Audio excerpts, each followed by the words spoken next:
Hey, welcome to another episode of the Rugby Rookie Podcast. And today we have the pleasure of having Mike Cressler on the line with us today.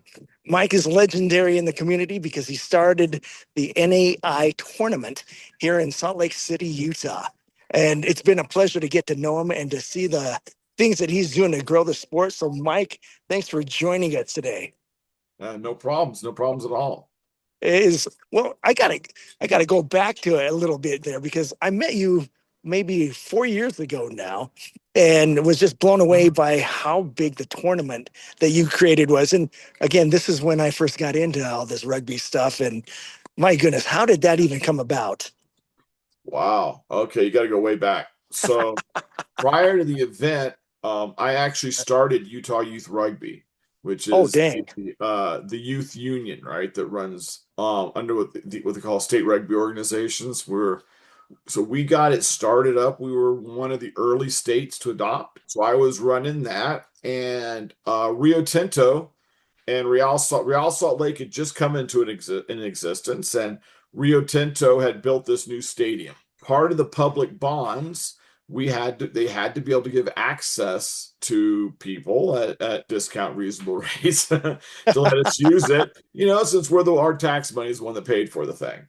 And so we held the very first one, and there was like 12 teams inside Rio Tinto Stadium. Or maybe there's 6 teams. We had U14s, U16, and the U18 division, and they weren't as big as today, but it was the first really big sevens event we'd held in Utah. Yeah, and so it was fantastic. We went back the next year to do it again, and the prices had gotten a little bit steep, and we were in a growth phase at that point in time, and we had implemented a summer sevens program for the youth. We were growing the little kids, we were growing the high schools, and so for a couple years, NAI sevens got shelved. 5 years, about 5 years. And What then happened?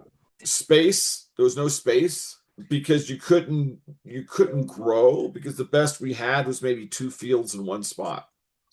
Got it. And so the regional athletic complex, we were involved in the initial designs with that. A guy named Ben Knudsen, got to give that man full credit, was on the design committee with them, and they sized the fields so that we could put rugby posts on them. And they actually had 4 of the fields with rugby posts. As soon as the rack opened up, we were the first big rugby event to start back up there. Yep. So 2015, NAI sevens came back and just been growing ever since. Now, so you started with just a few teams. At this present, in 2026, how many teams are you expecting this year? 142 is what we're locking it at. It blows my mind for a number of reasons. One, just understanding just the humble beginnings of it, but more importantly, just to see the growth of the game and the appetite for rugby has increased tremendously. Looking how you run that thing, it just blows my mind. It's easy to be a critic, right? And so how do you deal with it and then continue to carry on and be successful with that? Well, the same year we relaunched it, I resigned from Utah Youth Rugby. There's a couple reasons for it, some health reasons, some other reasons. And we launched it independent of any state. So the biggest, I hate saying this, but rugby's biggest problem is rugby people. And it's not that we're bad people. We're very passionate, believe in what we do, and we play poorly together. So when we relaunched it relaunched as part of the Utah Rugby Academy, which still owns it. And we ran it independent. And that way we could get input, but do what we wanted. And that really was the key. We had, oh, no, you can't do this. You got to worry about this. And it's like, no, I can do whatever the heck I want, my organization, right? But we had a vision. And we basically, the biggest naysayers either went away or they got on board. I got to give you credit for, a number of things, but you actually helped Donnie and I up here to start another tournament. And I remember the first thing that you said was, don't worry about what other people think, just go and do it. If you would have told me some of the people that came out of the woodwork and had to say, from a critical standpoint, and then all of a sudden they join the bandwagon. It really is interesting to see how that works. Now it's turned into something I never thought it would turn into. And I give you a lot of thanks because you're the one that said, just don't worry about it and just go along. And I know you've had your fair share of that. If there was other people that were looking to do a tournament, what other things would you suggest aside from just going for it? Pick something it stands for. Yep. So NAI sevens always, we've never said, oh, this is, high school club national championships. We don't throw around. I hate the idea or even the title of a national championship because Ye- it's ludicrous, right? We're Yeah. too big of a nation and it's basically pay to play. Yep. Yep. So Yep. I'm like, we're not doing that, but we are going to build the best tournament. We will run it the best. We will have it on the best fields we can get. We will get Right. the best referees we can get. Does it mean they're perfect? No, but it's the best we can get. And Right. so we made a very conscious decision about what we wanted to be. And because we knew what we wanted to be, we knew what we had to do to invest back into it. So, it's one of those things, and it's not for everybody, but for me, and I'm proud as I've never been paid to do this. Never made a Yes. penny on this, dude. We Yep. pump all the money we make from the event back into the event, which is why Yes. it keeps getting better. I mean, there's a lot of good events out there, right? A lot of good events, but we really from a youth perspective, innovated a lot that a lot of people are doing now. We brought in Yep. the big stages. We Yep. brought in international referees. We brought Yep. in a lot of these things. We started the referee training programs around the events, right? And they get USA or World Rugby training, right? And we help Yeah. fund all of that because if you Yes. don't have good refs, you're going to have a crappy event. So knowing what we wanted to do and knowing that we were willing to reinvest back into it, we were always able to grow. So yeah, and it was always designed that it would sustain itself, Yep. even if a sponsor never showed up, sustain itself. And Yep. so we stuck to those guns, yeah, and it's turned into a phenomenal. We've actually been bigger. We peaked at 172 teams. Oh my goodness. I had no idea, man. Yeah, and it was too big. It's too much. 72. That is a lot of teams, man. It was Oh, too much for the facility. It was yeah. just too much. Parking, our facilities laid out like a golf course, right? It's not like 16 fields in a grid, it's like a golf course. It was just too much. And so now Yeah. we could have just kept going and maybe we could have solved some of the problems. We could have bussed people Sure. in. We could have done a lot of stuff. It was like, you know what? Quality's starting to suffer. Too big. Yes. Neck Yep. it back. Doesn't meet our vision. So I yeah. love that. I love that you had that vision because that is something that I found out myself is if you're not passionate about this sport, if I would have had any other intent, I would have said, bag this. It doesn't turn a profit, doesn't turn anything like that. But one thing that I've noticed when I go to your events is that, yeah, again, you have the people you can never please. But man, there's so many people go, man, I'm looking forward to this next year. I'm looking forward to this. And the more important thing, though, is you take feedback on a regular Yeah. basis too. How have you incorporated the feedback that you've received in prior years to Oh, it's further simple. that? So last year, like say for example, last year, well, you've been here coming for a while, so you Yep. remember we had the huge concrete space, and we used to keep all the event stuff there, Yes. the Yep. vendors, the food, everything. And based on the feedback we got from not just people who were coming, but spectators and my own staff, it's Uh-huh. like it's too loud, it's too noisy, it's Mhm. too constricted. Yes. And so Gotcha. we took that and we picked up, moved the stage, we moved the big shade structures, we moved everything over into one of the bigger grassier areas, farther away from Mhm. headquarters, but closer, but kind of more central in the entire thing. Right. Put it on grass, and the feedback we got was it was the best it's ever been. Another great example, parking, right?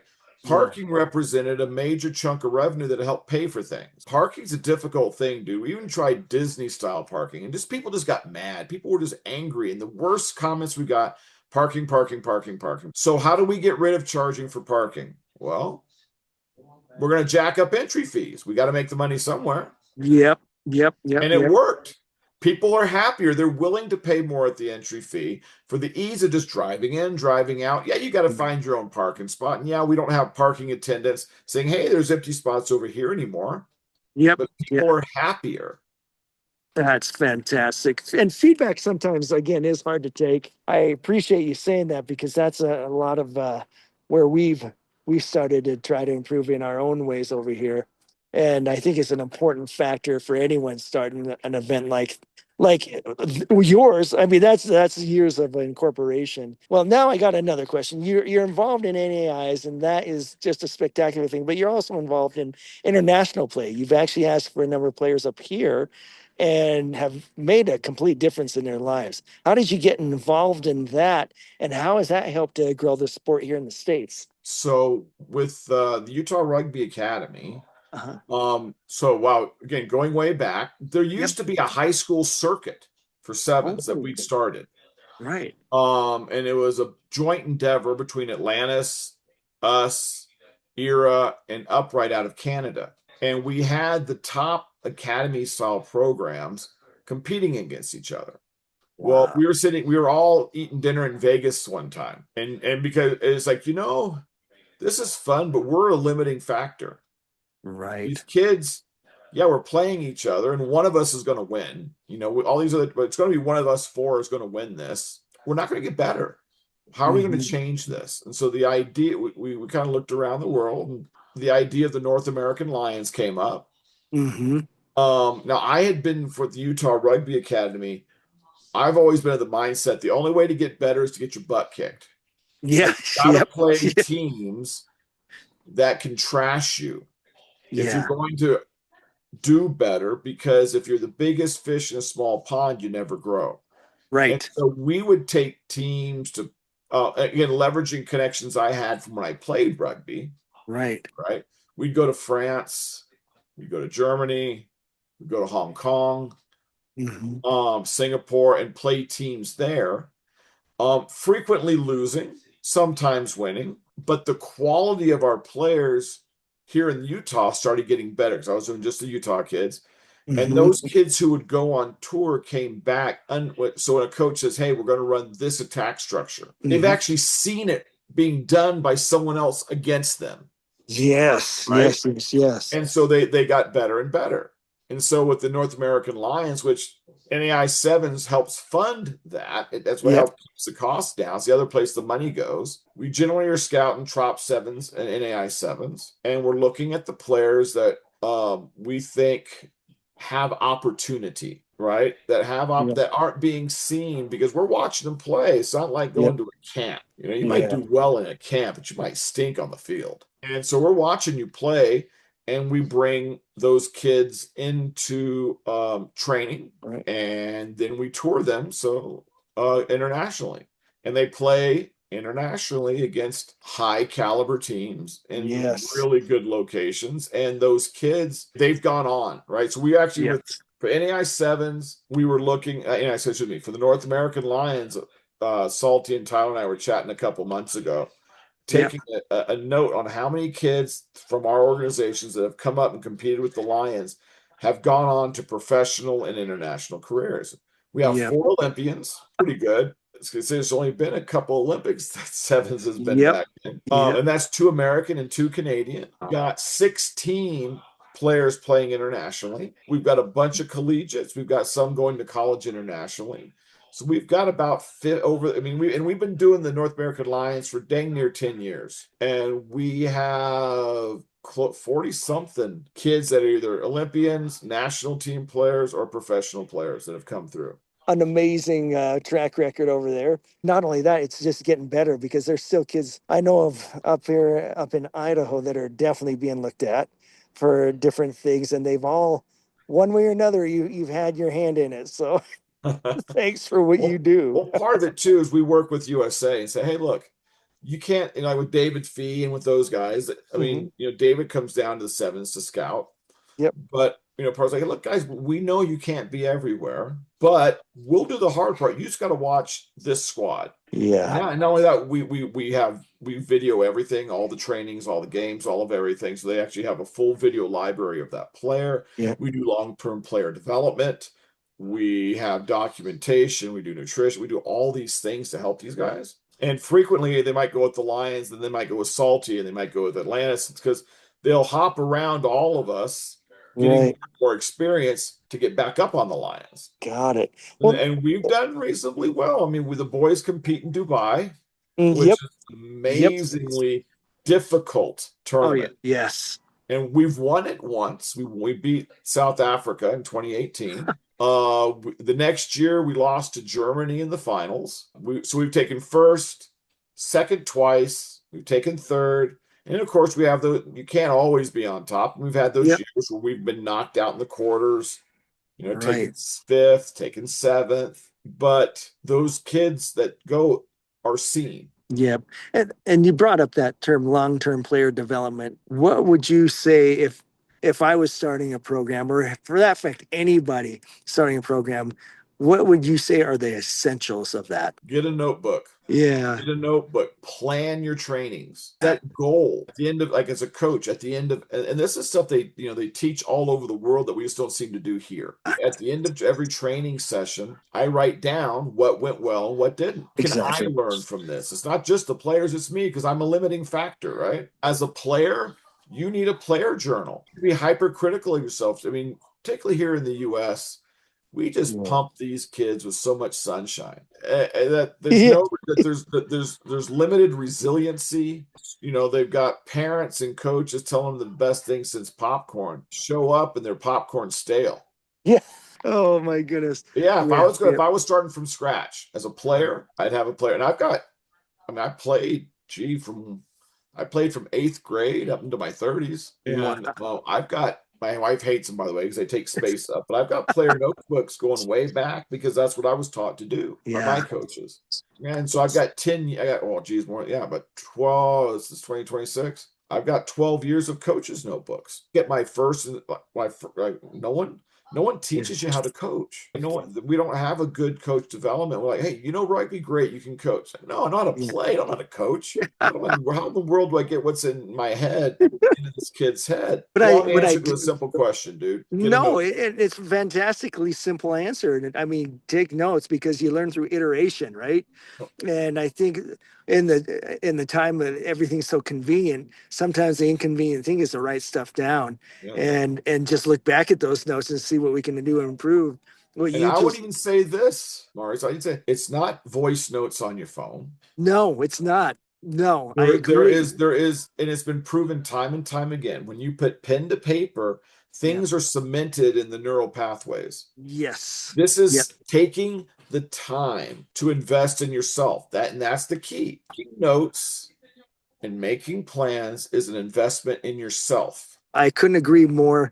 And I have it's my big red notebook is what I have. Something that you could capture everything and look way back when. It's Yeah. amazing when you actually have to physically turn the pages. I couldn't Oh, agree yeah. more, man. And for those of you That's that funny. are I just looked listening, over behind my computer monitor and I'm like, ah. And it doesn't yeah, have to be. I got this there one you at go. a conference, and I go, oh yeah, look. And it's not even organized notes. It's Love it. disorganized notes, and it's sketches, right? Yes, yes, yes. Or this one over here, I've got some training plans that I wrote. No, no, I messed that one up. So yeah, they're useful and they're good to review. Well, there's so many things that we can learn from you. I just wanted to introduce the audience to you because you have had that big impact. And one thing I would love to do is, especially after NAIs, is just do a debrief and just see what the lessons were learned and how that incorporates in the next year, just so how it really goes into that, just like you said about what you did with the main staging area and everything else. And I'm we're pumped. launching a new one. You know that, right? The 15s went off this year. And We have it was, AI yep, sevens, yep, and this year we launched the AI 15s. Four teams. That was all. We played in a stadium. We yep, had a team from Kansas City, team from East Palo Alto. We had two teams from Utah, all-star level teams. These are all-star level teams, and the yep. games were amazing. That is We live so streamed them all cool. for free. You can pick them up and watch them on goals. Did we make money? No, we lost money, dude. Yeah, it sucked, but set a Yeah, groundwork. it And is. next year we're going to move it to another time, from June into May, Right. and we've got some plans, and we're going to grow it, and it will become the rugby festival, because there used to be 15s festivals and they're Yeah. gone. They're all gone. If we want to be a tier one nation, we need more kids playing more high-level rugby, and then of course we need a professional league and a lot of other things too. I keep out of the men's I'll deal with the kids, but we're going to have more high-level teams in a festival environment.